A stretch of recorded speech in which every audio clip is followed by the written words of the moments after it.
අයිබෝවන් සියලු දෙනාටම අද මම තවත් අලුත් මාතෘකාවක් ගැන කතා කරන්න ලෑස්ති වෙන්නේ. ඇත්තට මේ මාතෘකාව ගොඩක් අය දැන් කතා කරන මාතෘකාවක් තමයි ඉදිරියට එන රාහු කේතු මාරුවීම. මේ ග්‍රහයන්ගේ මාරුවීම ගෝචාර පැත්තෙන් රාහු කියන ග්‍රහයා සහ කේතු ග්‍රහයා ලබන මාසේ 23 වෙනිදා බදාදා දවසේ තමයි මේ රාහු කේතු ගෝචාර පැත්තෙන් මාරුවීම ලබා ගන්න. එතකොට මේ මාරුවීම කොහොමද අපිට කොයි විදිහටද බලපාන්නේ මොන විදිහටද මේක මේ මාරුවෙන් පසුව අපිට මොකද්ද සිදු වෙන්නේ කියලා ගොඩක් අය දැන් බලාගෙන තමයි සිටින්නේ. දැන් මේක ගැන කතා වීමෙන් පවතිනවා.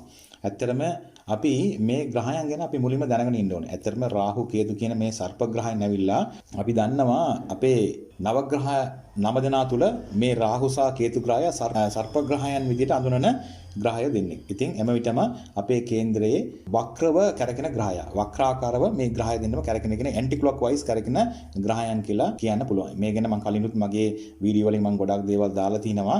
ඔබට බලා ගන්න පුළුවන් ගිහිල්ලා මගේ පෞගේ වීඩියෝ වලින් මේ රාහු කේතු සම්බන්ධව රාහු කේතු කියන කතා කරනකොට අපිට පග් ගාලා බය වෙනවා. රාහු කේතු අපේ ලග්න කොටුවට මේව ආවොත් අපිට මොකද්ද වෙන්නේ? අපේ රාශියට ආවොත් මොකද්ද? මේ වගේ ඇත්තටම මේ රාහු කේතු කියන ග්‍රහයන් ඇවිල්ලා හරියටම දෙන්නම එකම දවසේ එකම වේලාවේ වෙනස් වෙන ග්‍රහය දෙන්න. සර්පයේ ඔළුව පැත්ත තමයි මේ රාහු ග්‍රහය. ඒ වගේම කේතු ග්‍රහය කියලා කිව්වොත් එම සර්පයාගේ නැට්ට පැත්ත. දැන් අපි දන්නවා සාමාන්‍යයෙන් සර්පයෙක් ගත්තාන් පස්සේ සර්පයාට විස තියෙන්නේ කොයිද? සාමාන්‍ය ඔළුව පැත්ත තමයි විස තියෙන්නේ. එතකොට මෙතනදී අපි දන්නවා නැට්ට පැත්තට එච්චර විසක් නැහැ කියන එක දන්නවා. නමුත් මේ රාහු කේතු කියන ග්‍රහයාත් ඒ විදිහට තමයි. මේ රාහු කියන ග්‍රහයාට බලය වැඩි. ඒ කියන්නේ ඒ ග්‍රහයාගේ විස ශක්තිය වැඩි. නමුත් කේතු ග්‍රහයට එම නෙමෙයි. එයාගේ විස ශක්තිය ටිකක් අඩුයි.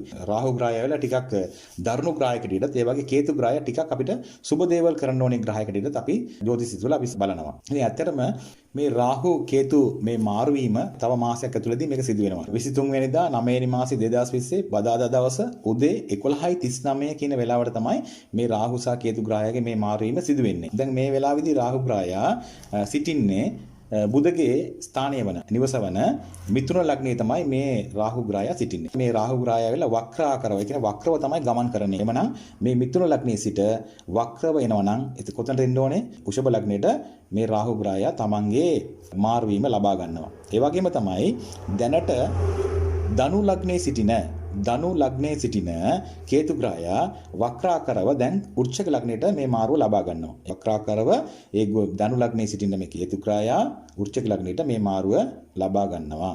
එහෙමනම් අපේ කේන්දරය තුල අපි කතා කරනකොට මේ දවසින් දවස වෙනස් වෙන මාරු වෙන මේ චන්ද්‍රය ගැනවත් නැත්නම් මාසෙන් මාසෙ මේ මාරු වෙන මේ රවි ග්‍රහය නැත්නම් බුධ ග්‍රහය ගැනවත් නැත්නම් දවස් 45කට සැරයක් මාරු වෙන කුජ ග්‍රහය ගැනත් අපි ලොකුවට කතා කරන්නේ නැහැ.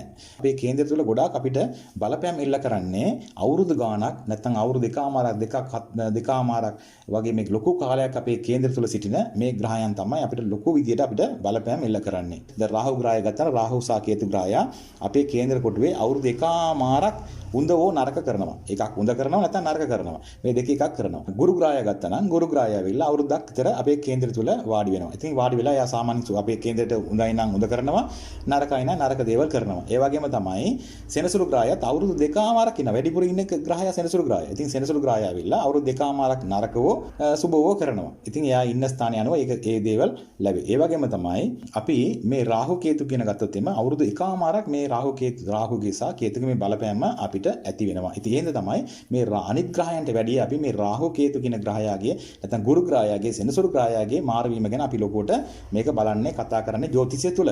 ඉතින් ඇත්තටම රාහු කේතුගේ මාරුවීම සම්බන්ධව අපිට කතා කරන විට දැන් ගොඩාක් අය එක විදිහට මේ මාරුව ගැන ප්‍රෙඩික්ෂන් කරනවා. මේක තමයි සිදු වෙන්නේ රාහු සහ කේතු ග්‍රහය ගෝචාර පැත්තෙන්. දැන් දවසින් දවස චන්ද්‍රය චලනය වෙනවා කියලා අපි මොනවද කරන්නේ? දවසින් දවස එයාගේ ප්‍රතිඵලය සොයනවා. මෙතනට චන්ද්‍රය එනකොට මොනවද වෙන්නේ? මෙතනට එනකොට මොනවද වෙන්නේ කියලා අපි දවසින් දවස මේ වගේ චන්ද්‍රයාගේ ප්‍රතිඵලය සොයනා වගේ තමයි රාහුගේ සහ කේතුගේ ගෝචාර ග්‍රහ ගමන මේක වෙලා ගෝචාර ග්‍රහ ගමන. ඉතින් ගෝචාර ග්‍රහ ගමනට අපි අනිවාර්යයෙන්ම මේ ලග්නයේ සිට ප්‍රතිඵලය බලන එක වැරදි ක්‍රමයක් කියලා මම ඔබට මම ඉතාමත්ම වගකීමෙන් කියනවා. ඇත්තටම ගොඩාක් මම දැකලා තියෙනවා මේ ඕනම ග්‍රහයකගේ මාරුවීමක් ගත්ත ගමන් මේ ලග්නය ගැන කතා කරනවා. ගෝචාරය ගැන අපි කතා කරනකොට අනිවාර්යයෙන්ම ගෝචාර ප්‍රතිඵලය බලන්න ඕනේ ලග්නයට නෙමෙයි තමන්ගේ රාශියට. නැවත නැවතත් මම ඔබට කියන්නම් මතක තියාගන්න. ඔබ ඕනනම් මේක චෙක් කරලා බලන්න. දැන් මම මගේ ප්‍රෙඩික්ෂන් එක මම දෙන ප්‍රෙඩික්ෂන් එකයි ඔබට ලග්නයට ලැබිච්ච ප්‍රෙඩික්ෂන් එක දෙකම සංසන්දනය කරලා බලන්න. ලග්නයට දෙන ප්‍රෙඩික්ෂන්ද නැත්නම් ඔබට මේ රාශියට දෙන ප්‍රෙඩික්ෂන්ද ඔබ ගොඩාක් දුරට හරියට ගැලපෙන්නේ කියන එක ඔබටම බලා ගන්න පුළුවන්. මේ වගේ ගෝචාර ග්‍රහයන් ගෝචාර පැත්තෙන් මාරු වෙනකොට අනිවාර්යයෙන්ම ප්‍රෙඩික්ෂන් කරන්න ඕනේ. චන්ද්‍රයා ඉන්න ලග්නය. චන්ද්‍රයා ඇවිල්ලා ඔබගේ ලග්නය තුල ගත්තා නම් චන්ද්‍රයා කොතන හරි එක ලග්නයක එයා පීඨවල ඉන්නවා. කොහේ හරි දැන් ඔය ගත්තා නම් චන්ද්‍රයා ගත්තා නම් ඕනම කෙනෙක්ගේ ලග්නය තුල චන්ද්‍රයා කොහේ හරි රාශියක නැත්නම් කොහේ හරි ලග්න තුල ඉන්නවා. ඉතින් ඒක තමයි ඔබ ලග්නයක් කියලා අරගෙන. ලග්නයක් කියලා මම කියන්නේ ඔබට ලේසියෙන් පාස් වෙන හොයාගන්න තමයි මම කියන්නේ. නැත්නම් ඒ රාශිය චන්ද්‍රයා ඉන්න රාශිය අරගෙන ඒ රාශියට දැන් කොතනද මේ රාහු ඉන්නේ දැන් කොතනද මේ කේතු ඉන්නේ කියලා හොයලා තමයි ඔබ මේ ප්‍රෙඩික්ෂන් එක බලන්න ඕනේ. ඉතින් මම එහෙම තමයි ප්‍රෙඩික්ෂන් එක දෙන්නේ. එහෙමනම් අනිවාර්යයෙන්ම ඔබ මේ ප්‍රෙඩික්ෂන් එක බලන්න ඕනේ. ඔබගේ කේන්ද්‍රයේ චන්ද්‍රයා කොතනද ඉන්නේ? චන්ද්‍රයා ඉන්න ස්ථානය හොයාගන්න. චන්ද්‍රයා ඉන්න ස්ථානය හොයාගෙන ඒක බලන්න ඔබගේ මොනවද ලග්නේ කියලා ඒ චන්ද්‍රයා ඉන්න ලග්නේ මොනවද කියලා හොයන්න. ඒ නැත්නම් ඒ ලග්නේ කිව්වොත් රාශිය කිව්වොත් දෙකම එකයි. දෙකම ඒ ස්ථානය හොයාගන්න. එතන ඉඳලා ගණන් කරලා බලන්න දැනට රාහු ග්‍රහයා කොතනද ඉන්නේ? දැනට කේතු ග්‍රහයා කොතනද ඉන්නේ කියලා බලන්න. ඉදිරියේදී 2020 9 මාසේ 23 වෙනිදා මේ රාහු කේතු වෙනස් වීම කොතනද මේ ග්‍රහයන් දැන් රිවර්ස් එකට යන්නේ කියන එක. ඒ කියන්නේ පිටිපස්සට. ඒ කියන්නේ දැන් අපි උදාහරණයක් ගත්තාම මේෂ ලග්නයේ කෙනෙකුට එයාගේ ලග්නේ මේෂ වුණාට අපිට කියන්න බෑ චන්ද්‍රයා කොතනද ඉන්නේ කියලා. එක එක්කෙනාට දැන් මේෂ ලග්නයේ හිමි ඕනම කෙනෙකුට චන්ද්‍රයා වෘෂභ ලග්නයේ ඉන්න පුළුවන්, සිංහ ලග්නයේ ඉන්න පුළුවන්, මිථුන ලග්නයේ ඉන්න පුළුවන්, කටක ලග්නයේ ඉන්න පුළුවන්. ඉතින් ඒ අනුව තමයි එයාලා මේ ප්‍රෙඩික්ෂන් එක බලන්න ඕනේ. දැන් මේෂ ලග්නයේ කියලා මම මේකෙන් කිව්වට පස්සේ මේෂ ලග්න අය ඔක්කොම මේගෙන බලයි. ඊට පස්සේ එයාලගේ චන්ද්‍රයා ඉන්නේ වෙන කොයිද මේ ප්‍රෙඩික්ෂන් එක හරියන්නේ නැහැ. ඉතින් ඒ හින්දා මම ඔබට මේ ප්‍රෙඩික්ෂන් එක කොහොමද බලන්නේ කියන එක මම මේකෙන් පැහැදිලි කරන්නේ ඒක තමයි අනිවාර්යයෙන්ම පොදු කේන්ද්‍රය කියලා ඉවරනට පසුව මම සම්පූර්ණම එක එක රාශියට අදාළ ප්‍රෙඩික්ෂන් එක මම ලබා දෙනවා. අනිවාර්යයෙන් දැනගෙන ඉන්න ඕනේ ඔබගේ කේන්ද්‍රය තුල චන්ද්‍රයා කොතනද ඉන්නේ? චන්ද්‍රයා ඒක තමයි රාශිය. චන්ද්‍රයා ඉන්න ස්ථානයේ රාශිය ඒ රාශිය කියලා කිව්වොත් එම අපි ශරීරය. මේ ශරීරය තමයි අපි රාශිය කියලා කියන්නේ. ලග්නය කියලා කිව්වොත් අපේ පණ. ඒක තමයි අපේ පණ. ශක්තිය, ජීව බලය, ජීව ශක්තිය දෙන ස්ථානය. එතකොට අනිවාර්යයෙන්ම මේ ගෝචර ග්‍රහයන්ගේ ගමන් බලන්න ඕනේ. ඔබ අනිවාර්යයෙන්ම රාශියට තමයි බලන්න ඕනේ ලග්නයට නෙමෙයි. ලග්නයට බලලා ප්‍රෙඩික්ෂන් ඕනේ නැහැ කියලා බැන ඉන්න එක තේරුමක් නැහැ. ඉතින් ඒ හින්දා අනිවාර්යයෙන්ම හොයාගන්න කේන්ද්‍රය අරන් බලන්න ඔබගේ චන්ද්‍රය කොතනද ඉන්නේ කියලා බලන්න. ඒ මොන ලග්නයේද නැත්නම් ඒ මොන රාශියද කියලා බලන්න. ඒ රාශියේ ඉඳලා ගණන් කරන්න දැනට රාහු කොතනද ඉන්නේ කේතු කොතනද ඉන්නේ ඒ ස්ථානයට අනුව තමයි මම ප්‍රතිඵලය ලබා දෙන්නේ. රාහු කේතු කියලා කිව්වොත් එම වෙන ග්‍රහයක් නෙමෙයි අපි වෙන ග්‍රහයකට කතා කරාට මේ ඔළුවයි නැට්ටයි. ඉතින් එකම ග්‍රහය තමයි මේක විදියට වෙනස් වෙන්නේ. රාහු කියන ග්‍රහයා කුජගේ නැගතද තමයි මේ මාරුව ලබා ගන්නේ. මූසිරසේ දෙවෙනි පාදයට. එhmenan මේ කුජගේ නැගතේ මාරු වෙන්නේ කොතනද? මිථුන ලග්නයේ සිට වෘෂභ ලග්නයට තමයි මේ මාරුව ලබා ගන්නේ. වෘෂභ ලග්නයේ මොන නැගතේද බලවත් වෙන්නේ? කුජගේ නැගතේ තමයි බලවත් වෙන්නේ. කුජගේ නැගතේ මූසිරස කියලා කියන්නේ කුජගේ නැගතේ තමයි මේ රාහු බලවත් වෙන්න යදන්නේ. එතකොට මේ ඉතින් එහාට කොහොමද මෙයා මේ මාරුව ලබා ගන්න කියලා බැලුවොත් එම 2021 ජනවාරි මාසයේ 26 වෙනිදා රෙහෙන නැගතේ 4 වෙනි පාදයට මේ රාහු ග්‍රහයා ඒ වෘෂභ ලග්නය තුලම මාරු ලබා ගන්නවා. ඒ වගේම කේතු ග්‍රහයව ගත්තනම් කේතු ග්‍රහය ඇවිල්ලා 23/9/2020 දෙට නැගතේ 4 වෙනි පාදයට තමයි මේ මාරුව ලබා ගන්නෙ. දෙට නැගතේ 4 වෙනි පාදයට. ඒ කියන්නේ බුධගේ නැගතට තමයි මේ මාරුව ලබා ගන්නෙ. එහෙමනම් රාහු විතරයි කුජගේ නැගතටයි සඳුගේ නැගතටයි මේ අවුරුදු දෙකමාර තුල මාරු ලබා ගන්නෙ. රාශිය හොයාගෙන තියාගන්න මම අනිවාර්යයෙන්ම රාශියට එක රාශියට මම ප්‍රතිඵලය ගෝචාර ප්‍රතිඵලය මම අනිවාර්යයෙන් ලබා දෙනවා. එයා අවුරුදු දෙකමාරට ඔබට කොහොමද එක රාශි වලට වැඩ කරන්නේ කියන එක මම අනිවාර්යයෙන්ම මගේ ප්‍රෙඩික්ෂන් එක දෙනවා. ඉතින් සංසන්දනය කරලා බලා ගන්න පුළුවන් ඔබටත් මොනවද සිදු වෙන්නේ කියන එක බලා ගන්න පුළුවන්. මේ රාහු සහ කේතු ග්‍රහයගෙන පොදුවෙන් අපි ගොඩාක් දේවල් දැනගන්න ඕනේ දේවල් තියෙනවා. ඇත්තටම කාලපුරුෂයාගේ පළවෙනි ලග්න කොටුව කියලා කියන මේෂ ලග්නය. ඒ වගේම අන්තිම ලග්නය තමයි මීන ලග්නය. එහෙමනම් මේ රාහු කියන ග්‍රහයා මේෂ ලග්නයෙන් සිටිනවා නම් මේෂ ලග්නය තුල ඉන්නවා නම් වෘෂභ ලග්නය තුල ඉන්නවා නම් කටක ලග්නය තුල ඉන්නවා නම් කන්‍යා ලග්න තුල ඉන්නවා නම් මකර ලග්නය තුල ඉන්නවා නම් සුබ දේවල් කරන්න ඕනේ කියන එක ජ්‍යොතිෂීය සිද්ධාන්තයක්. මතක තියාගන්න මේෂ, වෘෂභ, කටක, කන්‍යා, මකර මේ වගේ ලග්න තුලින් ඉන්නවා නම් අනිවාර්යයෙන්ම ඒ ස්ථානයට දැන් ඒ ස්ථානයේ හිටියා කියලා හරියන්නේ නැහැ. ඒ ස්ථානය තුලට සුබ ග්‍රහයන්ගේ බැලීමක් තියෙන්න ඕනේ. ඒ ස්ථානයට ඒ ග්‍රහය ඉන්න ස්ථානයට සුබ ග්‍රහයන්ගේ බැලීමක් තියෙන්න ඕනේ. සුබ ග්‍රහය කියලා මම නිතර සඳහන් කරන්නේ ගුරු ග්‍රහයා සහ සිකුරු ග්‍රහයා පූර්ණ චන්ද්‍රයා. ඒ කියන්නේ පූර්ණ චන්ද්‍රයා කියලා පුරපක්ෂයේ චන්ද්‍රයා තනියෙන් ඉන්න බුද තනියෙන් සිටින බුද ග්‍රහය. මෙයාලා මම කතා කරන්නේ සුබ ග්‍රහයන් ගැන. ඉතින් මේ වගේ ග්‍රහයන්ගේ බැලීමක් තියෙනවා නම් නැත්නම් ඒ ග්‍රහයන්ගේ එකතු වීමක් තියෙනවා නම් මේ ස්ථානය තුල මේස උෂභ කටක කන්‍යා මකර මේ ස්ථානවල සිටින රාහු ග්‍රහයා ඊ타ත්ම සුබ දේවල් ලබා දෙයි කියලා කියන්න පුළුවන්. ඉතින් අපි දන්නවා ඇත්තටම රාහු ග්‍රහය ගත්තාන් පස්සේ මේ රාහු ග්‍රහය ඇවිල්ලා සෙනසුරු වගේ වැඩ කරන ග්‍රහයෙක්. ලග්න කොටුවේ පළවෙනි කොටුවේ හෝ දෙවෙනි කොටුවේ හෝ හතරවෙනි කොටුවේ හෝ පස්වෙනි කොටුවේ හෝ හත්වෙනි කොටුවේ හෝ අටවෙනි කොටුවේ හෝ නවවෙනි කොටුවේ හෝ 10වෙනි කොටුවේ හෝ 12වෙනි කොටුවේ හෝ හිටියානම් අපිට ගොඩාක් සුබ දේවල් ලබා දෙන්නේ නැහැ. ඒ වගේම තමයි එතන සිටින රාහු ග්‍රහයා එතන පාප ග්‍රහයන්ගේ සම්බන්ධතාවයක් ඇති කරගත්තොත් එම පාප ග්‍රහය කියලා මෙතන මම කියන ග්‍රහය තමයි සෙනසුරු ග්‍රහය, කුජ ග්‍රහය, ඒ වගේම අවපක්ෂේ සඳු ග්‍රහය, ඒ වගේම අවපක්ෂයට වැඩිච්ච බුධ ග්‍රහය, ඒ වගේම රවි ග්‍රහය. මේ වගේ ග්‍රහයන්ත් එක්ක මේ රාහු ග්‍රහය එකතු වුණොත් එම මේ ස්ථාන වලින් ඒ ලග්න කොටුව, දෙවෙනි කොටුව, හතරවෙනි කොටුව, පස්වෙනි කොටුව, හත්වෙනි කොටුව, අටවෙනි කොටුව, නවවෙනි කොටුව, 10වෙනි කොටුව, 12වෙනි කොටුව මේ වගේ ස්ථාන වලින් මේ රාහු ග්‍රහය ඇවිල්ලා පාප ග්‍රහයත් එක්ක සම්බන්ධතාවයක් ඇති කරගත්තා නම් නැත්නම් ඒ පාප ග්‍රහයන්ගේ බැලීම තුල ඉන්නවා නම් අනිවාර්යයෙන්ම විපරීත ප්‍රශ්න කරදර අපිට ඇති කරයි. විපරීත දේවල් අපිට දෙයි. ඒ ස්ථාන වලට අදාළ දේවල් දැන් පළවෙනි කොටුවේ තියෙන ශරීර සම්බන්ධ ප්‍රශ්න කරදර, දෙවෙනි කොටුවේ තියෙන ධන සම්බන්ධ ප්‍රශ්න කරදර, පෞල් ජීවිතේ ප්‍රශ්න කරදර, ධන ප්‍රශ්න, ඒ වගේම අධ්‍යාපන ප්‍රශ්න, හතරවෙනි කොටුවේ ඉන්නවා නම් මේ වගේ ඉඩකඩ දේපල වාහන, මාවට ප්‍රශ්න කරදර, මේ වගේ දේවල් ලබා දෙයි. පස්වෙනි කොටුවේ දර සම්පත්, හත්වෙනි ස්ථානයේ ඉන්නවා නම් විවාහ ප්‍රශ්න කරදර, අටවෙනි කොටුවේ හිටියා නම් අදිසි ප්‍රශ්න කරදර, අදිසි මරණය නැත්නම් අදිසින් අපිට ලබා දෙන්න ඕනේ ලෙඩ රෝග ප්‍රශ්න කරදර, නවවෙනි කොටුවේ තියෙන තාත්තට ප්‍රශ්න කරදර, තාත්තගේ දේපල හානි ප්‍රශ්න කරදර, 10වෙනි කොටුවේ තියෙන රැකියා ප්‍රශ්න කරදර, ධන ප්‍රශ්න කරදර, 12වෙනි කොටුවේ නම් හිටියනම් අපි අපේ ධනය විනාශ වීම මේ දේවල් ඔක්කොම මේ රාහු ග්‍රහයා මෙම ස්ථාන වලින් හිටියනම් පාප ග්‍රහයන්ගේ සම්බන්ධතාවයක් තියෙනවා නම් පාප ග්‍රහයන්ගේ බැලිම තුල ඉන්නවා නම් මේ දේවල් අනිවාර්යයෙන්ම ලබා දෙයි කියලා කියන්න පුළුවන්. ඇත්තටම රාහු ග්‍රහය ආවිල්ලා මේ කුණු කූඩේට වැටලා ඉන්න කෙනෙකුවත් උස්සලා උඩින් තියන්න පුළුවන් හැකියාවක්, ශක්තියක්, ධෛර්යයක් තියෙන කෙනෙක් තමයි මේ රාහු ග්‍රහය. අනිවාර්යයෙන්ම මේ රාහු ග්‍රහය ඉන්න ඕනේ තැන හිටියානම් සුබ ග්‍රහයන්ගේ බැලීමෙන් ඉන්නවනම් සුබ ග්‍රහයත් එකතු වෙනවනම් අනිවාර්යයෙන්ම සුබ දේවල් ලබා දෙන්න ඕනේ කියන එක අපිට කතා කරන්න පුළුවන් දෙයක් තමයි. ඇත්තටම රාහු ග්‍රහය කියලා කෙනෙකුට සුබ දේවල් කරන්න ඕනේ නම් කෙනෙකුට සුබ දේවල් කරන්න ඕනේ නම් ඇත්තටම රාහු ග්‍රහය 3, 6, 11 වගේ ස්ථානවලින් ඉන්න ඕනේ. 3, 6, 11 වගේ ස්ථානවලින් ඉන්න ඕනේ. මේ වගේ ස්ථානවලින් ඉන්න රාහු ග්‍රහය ආවිල්ලා ඊ타ත්ම සුබ දේවල් ලබා දෙන්න ඕනේ කියලා ඉතින් ජ්‍යොතිෂ වල කතා කරලා තින්නේ 3, 6, 11 වගේ ස්ථානවල හිටියනම් ගොඩාක් සුබ දේවල් මේ රාහු ග්‍රහය ලබා දෙනවා. ඒ වගේම තමයි රාහු ග්‍රහය ආවිල්ලා තවත් අපිට කියන්න පුළුවන් මම කියන දේවල් එකින් එකට නෝට් කරගන්න.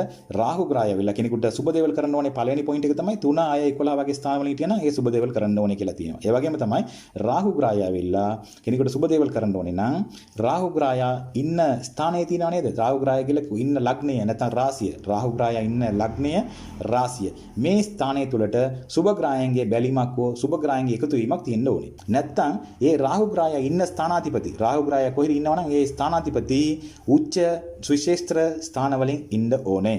ඒ රාහු ග්‍රහය ඉන්න ස්ථානාධිපති උච්ච වුණා නම් නැත්නම් ඒ සුවිශේෂ්ත්‍ර බලෙන් ඉන්නවා නම් අනිවාර්යයෙන්ම ඒ රාහු ග්‍රහය සුබ දේවල් ලබා දෙනවා. එහෙමත් නැත්නම් අනිවාර්යයෙන්ම ඔබ දන්නවා එක එක ලග්නයට සුබ ග්‍රහය, අසුබ ග්‍රහය, පාප ග්‍රහය, යෝග ග්‍රහය කියලා අපිට කතා කරන්න පුළුවන්. එක එක ලග්නයට එක එක විදිහට මේ සුබ ග්‍රහයන්, පාප ග්‍රහයන් වෙනස් වෙනවා. එහෙමනම් ලග්නයට සුබ ග්‍රහයන්, ඔබගේ ලග්නයට සුබ ග්‍රහයන්ගේ ගෙදර මේ රාහු ග්‍රහය ඉඳලා ඔබගේ ලග්නයට සුබ ස්ථානයේ රාහු ග්‍රහය ඉඳලා සුබ ග්‍රහයන්ගේ බැලීමක් තියලා සුබ ග්‍රහයන්ගේ බැලීමක් හෝ සුබ ග්‍රහයන්ගේ එකතු වීමක් තියලා ඒ දසාවක් යන විට අනිවාර්යයෙන්ම නියත වශයෙන් මේ රාහු ග්‍රහය සුබ දේවල් ලබා දෙයි. බය වෙන්න ඕනේ නැහැ. අනිවාර්යයෙන්ම සුබ දේවල් ලබා දෙයි කියලා කියන්න පුළුවන්. ඒ වගේම තමයි අපිට කතා කරන්න පුළුවන් naturally සුබ ග්‍රහය. naturally සුබ ග්‍රහය කියලා කියන්නේ අපිට මේ ස්වාභාවිකම සුබ ග්‍රහය කියලා අපි කතා කරන ගුරු ග්‍රහය සහ සිකුරු ග්‍රහය. එහෙමනම් මේ ගුරු ග්‍රහයගේ නිවසේ හෝ සිකුරු ග්‍රහයගේ නිවසේ ඉන්න මේ රාහු ග්‍රහය අනිවාර්යයෙන්ම සුබ දේවල් ලබා දෙයි. ඒ වගේම තමයි එතන සුබ ග්‍රහය ඉඳලා ගුරුගේ නිවසේ හෝ ගුරුගේ නිවස වන මීන ලග්නය, ඒ වගේම ධනු ලග්නය, ඒ වගේම සිකුරුගේ ස්ථානයේ වන තුලා ලග්නය සහ වෘෂභ ලග්නය මේ ස්ථානයේ රාහු ග්‍රහය ඉඳලා ඒ ග්‍රහයන් ඇවිල්ලා උච්ච නැත්නම් සුවිශේෂ්ත්‍ර ස්ථානවල ඉන්නවා නම් අනිවාර්යයෙන්ම ඒ කාලේ රාහු ග්‍රහය උපරිම ප්‍රයෝජන. ඒ කියන්නේ රාහු ග්‍රහය දෙන්න ඕනේ හැමදේම අනිවාර්යයෙන් ලබා දෙනවා. ඇත්තටම රාහු ග්‍රහයේ දසාවක් යනවා නම් ඒ කාලෙදී පිටරට යන්නේ නැති කෙනෙක් නෑ. අද පිටරට ඉන්නේ ගොඩාක් අය. පිටරට පැත්තෙන් ගොඩාක් සම්බන්ධ වෙලා වැඩ කරන හැම එකනම පිටරට ඉන්නේ ගොඩාක් අය. අනිවාර්යයෙන්ම රාහුගේ කාලේ රාහුගේ දසාවේ පිටරට ගිය ආයි තමයි ගොඩාක්ම ඉන්නේ. ඕනනම් සොයලා බලන්න වෙලාවක් අරගෙන චෙක් කරලා බලන්න ගොඩාක් රාහු දසාවේ රාහුගේ මොකක්ද දසාවක් අතුරු දසාවක් යන විට ඒ රාහුගේ මහා දසාවක් යන විට රාහුගේ මොනාරි ගෝචාර ගමන් කිරීම යන විට තමයි යාලා පිටරට පැත්තට සංචාරය වෙන්නේ. අනිවාර්යයෙන්ම ඒ දේවල් වෙන්නේ රාහු ග්‍රහ අනිවාර්යයෙන්ම පිටරට පැත්තේ සුබ දේව ලබා දෙන ග්‍රහයෙක් කියලා මට සඳහන් කරන්න පුළුවන්. ඒ වගේම තමයි තවත් දැන් මෙතනදී රාහු ග්‍රහයාව ගුරු ග්‍රහයා බලනවා නම් මම කිව්වේ සුබ ග්‍රහයා බලනකොට මේ රාහු ග්‍රහයාව සුබ ග්‍රහයා වෙන ගුරු ග්‍රහයා බලනවා. නැත්තම් සිකුරු ග්‍රහයා බලනවා. එතකොට මේ රාහු ග්‍රහයා ඇත්තටම ගුරු ග්‍රහයා වගේම වෙනසක් ගුරු ග්‍රහයා මොනවද කරන්නේ? ගුරු ග්‍රහයාගේ ලැබෙනවනේ සුබ දේවල් මොනවද? ඒ විදිහටම ඒ ග්‍රහයා මාරු වෙනවා. මතක තියාගන්න රාහු ග්‍රහයාව ගුරු ග්‍රහයා බලනවා නම් සිකුරු ග්‍රහයා බලනවා නම් ඒ රාහු ග්‍රහයා එතන රාහු කියලා බලන්න එපා. ඒ රාහු කියලා එතන ගන්න එපා. එතකොට ඔය ගන්න ඕනේ එතන ඉන්නේ ගුරු කියන විදිහට අරගෙන ඔය ප්‍රතිඵල බලන්න ඕනේ. රාහු ග්‍රහයාව ගුරු ග්‍රහයා බලනවා නම් නැත්තම් සිකුරු ග්‍රහයා බලනවා නම් සිකුරු විදිහට බලලා සිකුරු ග්‍රහයා බලනවා සිකුරු විදිහට රාහුව අරගන්න ඕනේ. ගුරු ග්‍රහයා බලනවා නම් ගුරු විදිහට රාහුව ගන්න ඕනේ. අරගෙන වැඩ කරනවා නම් ඒ රාහු ග්‍රහයා කවදාවත්ම වැරදි කරන්නේ නැහැ. සුබ දේවල් අනිවාර්යයෙන්ම ලබා දෙයි. ඒ ලග්නයට ඒ රාශියට ඒ අදාළ කෙනාට ඒ දේවල් ලබා දෙනවා. ඒ වගේම තමයි බලා ගන්න ඕනේ ඒ ගුරු ග්‍රහයවෝ සිකුරු ග්‍රහය ඔබ ලග්නයට සුබ ග්‍රහයද අසුබ ග්‍රහයද කියලා ඔබ බලා ගන්න ඕනේ. දැන් මම මේ කිව්වට පස්සේ ඔබ ගිහලා බලයි මේ මොකද්ද මේක සිදු වුනේ නැත්තේ කියලා. එයි මේ කාලේදී වැඩි ප්‍රශ්න වුණේ කියලා බැලුවොත් එimhe මේ ගුරු ග්‍රහය සහ සිකුරු ග්‍රහය ඔබගේ ලග්නයට පාප ග්‍රහයක් නම් ඒ කාලේදී පොඩ්ඩක් ප්‍රශ්න කරදර තිබේ. ඉතින් ඒකත් බලා ගන්න ඕනේ. අනිත් එක තමයි රාහු ග්‍රහයාගේ අංශක 180ක් ඉස්සරහට තියෙන. ඒ කියන්නේ 7 වෙනි කොටුවේ ඉන්න ග්‍රහයා මොන ග්‍රහයකුණොත් එයාගේ ශක්තිය බලය නැති කරලා දානවා. විනාශ කරලා දානවා. කවුරු හිටියොත් දැන් අපි කියමුකෝ උදාහරණයක් වශයෙන් දැන් රාහු ග්‍රහයා ඉන්නේ මිථුන ලග්නේ. එහෙමනම් සඳු ග්‍රහයා ඉන්නවා කියලා කියමුකෝ ධනු ලග්නේ. ඒකට මේ අංශක 180ක් දෙන්න බලා ගන්නවා. මේ බලා ගන්න විට මොනවද සිදු වෙන්නේ? මේ චන්ද්‍රයාගේ තියෙන සුබ පැත්ත තියෙන සුබ දේවල් ඔක්කොම මේ රාහු ග්‍රහයා කොහොම උරා ගන්නවා. Taman ඇද ගන්නවා. ඒ කියන්නේ රාහු මේ චන්ද්‍රයා කියලා කිව්වොත් එම උඳ එලියක් තියෙන ග්‍රහය. ඉතින් ඒ රාහුගේ ග්‍රහයා කියලා කියන්නේ සම්පූර්ණම කට්ට කරවල වෙච්ච ග්‍රහය. ඒ කියන්නේ කරවලම කියලා කිව්වොත් කට්ට කරවලා කියලා කියන්නේ අපි ඒ වගේ ග්‍රහයක් තමයි රාහු ග්‍රහය. එලියක්ම නැති ග්‍රහය. ඉතින් මේ වගේ ග්‍රහයක් මොනවද කරන්නේ? අර වගේ එලියක් ලැබිච්ච ගමම ඔක්කොම එයාගෙන් තියෙන සුබ නිතර මම ජ්‍යොතිෂීය වල කතා කරනකොට මේ ග්‍රහයන් ගැන කතා කරනකොට එළිය ගැන තමයි මෙතන කතා කරන්නේ. ඒ කියන්නේ මේ ග්‍රහයට කොච්චර එලියක් තියෙනවද? මේ ග්‍රහයට කොච්චර එලියක් තියෙනවද? මේක සුබ එළියද? මේක නරක එළියද? මේක පාප එළියද? මේවා තමයි බලන්න ඕනේ. නැත්නම් නිකන් ග්‍රහය ගැන ඔයාලා බලලා වැඩක් නැහැ. මේ ග්‍රහයන්ගේ පැත්තේ ලැබෙන්නේ එළිය මොන වගේ එළියක්ද? මේ ග්‍රහයන්ගේ ලැබෙන එළියක් මොන වගේ එළියක්ද? මේ ක්‍රණය ගැන තමයි බලන්න ඕනේ. මේ ග්‍රහයන්ගේ ක්‍රණය කොහමද? මේ ග්‍රහයන්ගේ ක්‍රණය කොහමද? මේ ග්‍රහයන්ගේ ක්‍රණය කොහමද කියලා ක්‍රණය තමයි අපි මෙතනදී බලන්න ඕනේ. ඒ ක්‍රණය අනුව තමයි මේ ග්‍රහයන් වැඩ කරන්නේ. එහෙමනම් මතක තියාගන්න මේ රාහු කියන ග්‍රහයා කට්ට කරවල වෙච්ච ග්‍රහයෙක්. දැන් අපි මේ කරවල වෙච්ච ස්ථානයට අපි ගිහලා ටෝච් එළියක් මෙහෙම ඇල්ලනකොට ඒ ස්ථානයේ සම්පූර්ණම එළිය ලබා ගන්නවා. නමුත් මගේ ටෝච් එකේ තියෙන බැටරිය බහිනවා. මේ වගේ තමයි අර 100 අංශක 180ක් එහා ඉන්න ග්‍රහයා මේ රාහු ග්‍රහයාගේ එළියෙන් සම්පූර්ණම එළිය ඔක්කොම මේ තියෙන සුබ ඔක්කොම ඒ චන්ද්‍රයාගේ තියෙන හැම සුබ දෙම එයාට බාර දෙනවා. එයාට ලබා දෙනවා. ලබා දෙනවා කියලා කියන්නේ එයා උරා ගන්නවා. ඔක්කොම එයා ඇද ගන්නවා. ඇද ගන්න ශක්තියක් මේ රාහු ග්‍රහයාට තියෙනවා. එතකොට චන්ද්‍රයාට මොනවද වෙන්නේ? චන්ද්‍රයා මොකක්වත් නැතුව බලතල ඔක්කොම මෙයාට දීලා එයා බල නැති ග්‍රහයකට බල සම්පූර්ණ බලය එයා අයිමි වෙච්ච ග්‍රහයකට එයා නිකන් ග්‍රහයක් වෙලා එතන ඉන්නවා. මේ වගේ තමයි දැනගන්න ඕනේ. ඔබ අනිවාර්යයෙන්ම ඔබ ජ්‍යොතිෂ ඉගෙන ගන්න කෙනෙක් නම් අනිවාර්යයෙන් දැනගන්න ඕනේ මේ රාහු ග්‍රහයට 100ට මේ 100 අංශක 180ක් ඉස්සරහා ඉන්න හැම ග්‍රහයම මේ රාහු ග්‍රහයට යටත් වෙනවා. සම්පූර්ණව එයාගේ එළිය ඒ ගුරු ග්‍රහය වුණත් එහෙම තමයි. ගුරු ග්‍රහය වුණත් තමන්ගේ ඉස්සරහා තියෙන එළිය මෙයාට සම්පූර්ණ ලබා දීලා ඒ ගුරු ග්‍රහයේ බලය පොඩ්ඩක් ඒ ගුරු ග්‍රහයේ බලය අඩු වෙනවා. මම කලින් එක තමයි කිව්වේ. දැන් ගුරු ග්‍රහය රාහු ග්‍රහය බැලුවා නම් ගුරු ග්‍රහයාගේ එළිය ටික ඔක්කොම මෙයාට දීලා එයා ගුරු ග්‍රහයා ඇටියට මෙයා රාහු ග්‍රහය වෙනස් වෙනවා. ගුරු ග්‍රහයා තමන්ගේ ශක්තිය ඔක්කොම එයාට බාර දීලා එයා නිකන් ඇටියට බලයක් නැතුව ඉන්නවා. ඉතින් මේ විදිහට තමයි මේ ග්‍රහයන්ගේ එළිය පැත්තෙන් අපිට කතා කරන්න පුළුවන් වෙන්නේ. ඉතින් මේක ගොඩාක් වටින දෙයක් මතක තියාගන්න. අනිත් එක තමයි අපි තවත් කතා කරන්න පුළුවන් මේ රාහුගේ දසාවක් නැත්නම් කේතුගේ දසාවක්. රාහුගේ දසාවක් යම යනවා කියලා කියනකො. ඉතින් මේ රාහුගේ දසාවක් යනකොට අර රාහු කියන ග්‍රහයා අර මං කියපු විදිහටම රාහු ග්‍රහයා ඒ අර එක මං ලග්න සඳහන් කරා. ඒ ලග්න කොටුවේ හෝ නැත්නම් තමන්ගේ ලග්නයේ සුබ ස්ථානයෙන් සුබ කොටුවෙන් නැත්නම් සුබ ලග්න කොටුවෙන් ඉඳලා නැත්නම් සුබ ග්‍රහයන්ගේ බැලීම තුල ඉඳලා එයාගේ දසාවක් යනකොට ඒ ග්‍රහයා ඒ රාහු කියන ග්‍රහය ඇවිල්ලා ඒ ඉන්න ස්ථානය ඒ කොතනද ඉන්නේ ඒ ස්ථානාධිපතිය ඇවිල්ලා උච්ච ප්‍රතිඵලයෙන් හරි නැත්නම් සුවිශේෂ්ත්‍ර ස්ථානවලින් හිටියානම් අනිවාර්යයෙන්ම අර මං කියපු වගේ ඒ දසාව තුළ සම්පූර්ණම සුබ දේවල් රාහු ග්‍රහයා ලබා දෙනවා. ඇත්තටම රාහු ග්‍රහයා ඔබට ඔබගේ රාහු ග්‍රහයා බලවත් වෙලා ඉන්න ඒ ස්ථානය ඔබගේ ලග්නයට සුබ නම් අනිවාර්යයෙන්ම ඒ ස්ථානාධිපති සුබ ස්ථානයේ උච්ච වෙලා වූ සුවිශේෂ්ත්‍ර බලෙන් ඉන්නවා නම් අනිවාර්යයෙන්ම ඔබට සුබ දේවල් ඒ දසාව තුළ ලැබේ. ඒක බය වෙන්න කිසිම දෙයක් නැහැ. අනිවාර්යෙන් මේ දේවල් අනිවාර්යෙන් ලබා දෙනවා. ඒ වගේම තමයි මේ රාහු කින ග්‍රහයා අපේ ලග්නයට දැන් අපේ ලග්නයේ තියෙන අපේ ලග්නයට 159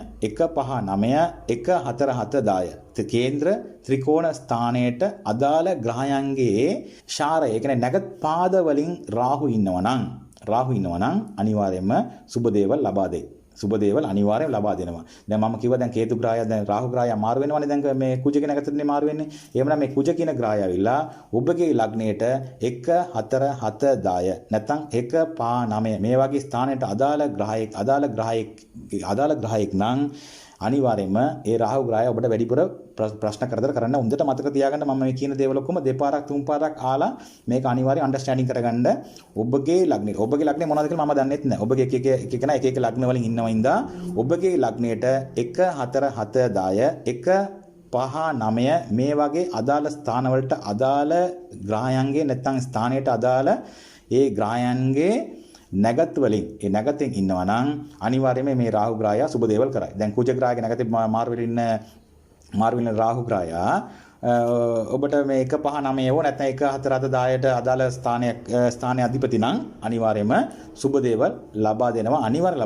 අනිත් එක තමයි ඒ රාහු ග්‍රහය අනිවාර්යයෙන්ම පිටරට සංචාරයට ඔබව අනිවාර්යෙන් යොමු කරනවා. ඒ වගේම තමයි කෙනෙකුට රාහු දසාවක් ඇවිල්ලා පොඩි කාලේ ඒ කියන්නේ ඉස්කෝලේ යන කාලේ එන්න සුබ නැහැ. මතක තියාගන්න ඕනම කෙනෙකුට මේ රාහු කියන දසාවක් තමන්ගේ ඉස්කෝලේ ජීවිත කාලේදී එන්න සුබ නැහැ. එහෙම ආවොත් එයාගේ අධ්‍යාපන සම්බන්ධව බාධා ප්‍රශ්න කරදර නැත්නම් එයාට තියෙන අර හැකියාව අඩුවීම, එයාගේ බුද්ධිය මාරු වීම, නැත්නම් එයාගේ ඔළුව වෙනස් වීම, නැත්නම් එයාට මතක තැබීමේ ශක්තිය අඩුවීම මේ වගේ දේවල් ඔක්කොම අධ්‍යාපන පැත්තෙන් බාධා ප්‍රශ්න කරදර ඔක්කොම ඇති කරා. එහෙමනම් මේ පොඩි කාලේදී කෙනෙකුට රාහු දසාවක් යන්න සුබ නැහැ. හරි මේක මතක තියාගන්න ඕනේ. ඒ වගේම තමයි රාහු කියන ග්‍රහය ඇවිල්ලා තාත්තගේ ඥාති කියන කතා කරනවා. තාත්තගේ අම්මා මේ වගේ කතා කරනකොට තාත්තගේ පැත්තෙන් කතා කරන්නේ ග්‍රහය. අපි බැලුවේ ඇත්තටම මේ රාහු ග්‍රහය ගැන විතරයි මේ වීඩියෝ එකේ බැලුවේ. ඉදිරියට අපි කේතු ග්‍රහය ගැනත් බලමු.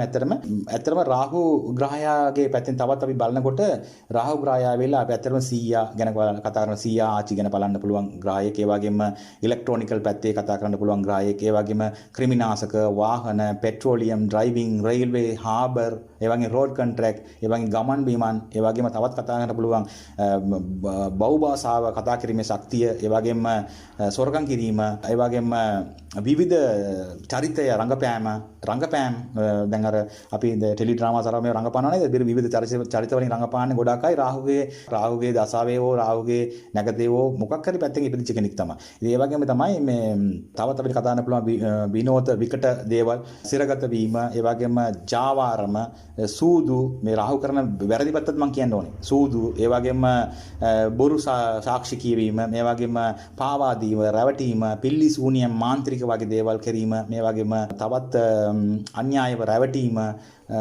අනිතක විරෝධයට තමන්ගේ ජාතියට ආගමට කුලයට විරුද්ධ වැඩ කරන එක කැන්සර් වගේ ලෙඩ රෝග ප්‍රශ්න කරදර ඒ වගේම අනවශ්‍ය දේවල් කිරීම ඒ වගේම ඇස්මා වීසිං ඩීපී වගේ කුෂ්ඨ රෝගය විපත වගේ දේවල් දීර්ඝ අසනීප විස දෝෂ ජල දෝෂය ඒ වගේම තවත් අනවශ්‍ය කතා කිරීම ඒ කියන්නේ මේ හුලං සම්බන්ධව ලෙඩ රෝග ප්‍රශ්න කරදර පිත්ත ඒ වගේම රෑස් වගේ දේවල් සමේ සම්බන්ධ රෝග තවත් අපිට කියන්න පුළුවන් කැපීම් තුවාල වගේ දේවල් මේ වගේ දේවල් ඔක්කොම අපිට කතා කරන්න පුළුවන් දේ ග්‍රහයක් තමයි මේ රාහු ග්‍රහය. එහෙමනම් ඇත්තටම මම හිතනවා රාහු ග්‍රහය ගැන මේ රාහුගේ මාරු වීම එක රාසියට එක රාසියට මොන වගේ ප්‍රතිඵලයද ලබා දෙන්නේ මොන වගේද යාට අවුරුදු එකමාරක් මේ කාලයක් මේ රාහු සහ කේතු ග්‍රහය තමන්ගේ කාලය තුල ප්‍රතිඵල ලබා දෙන්නේ කියන එක බලන්න කලින් අපි රාහු ග්‍රහය ගැන මේ යම්කිසි දෙයක් අපි දැන් දැනගත්තා කියලා මම හිතනවා. මෙතනින් යාට මම කේතු ග්‍රහය ගැන මම පැහැදිලි කරලා ඊට පස්සේ මම රාසි වලට මේ සම්බන්ධව මම පැහැදිලි කරන්න බලාපොරොත්තු වෙමින් සිටින්න. එhmenan ඔබ සියලු දෙනාටම දිරුවන් සරණයි.